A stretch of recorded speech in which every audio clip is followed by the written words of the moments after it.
C'est un vrai coup de théâtre car d'un côté comme de l'autre, côté américain comme coréen, on voulait un accord, on voulait avancer, c'est clair, et Trump a mis les petits plats dans les grands en parlant de son ami Kim, et Kim lui-même était plutôt souriant pendant les discussions. Mais ça a bloqué sur 2 points. Côté coréen, les sanctions. On voulait la levée totale des sanctions pour faire démarrer l'économie nord-coréenne, pour permettre l'émergence d'une classe moyenne en Corée et sortir de l'isolement.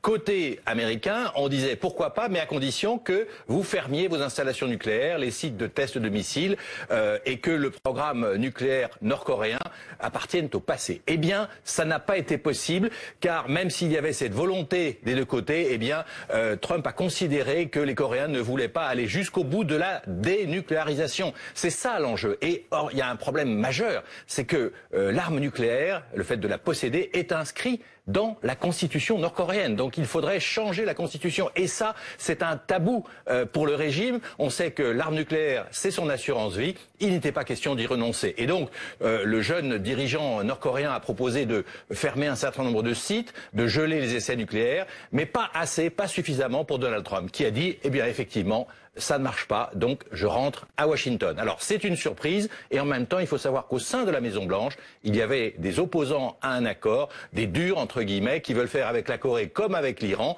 c'est-à-dire aller jusqu'au bout. C'est la fin de ce sommet de façon abrupte, mais les négociations vont continuer, simplement on ne sait pas quand aura lieu le prochain sommet.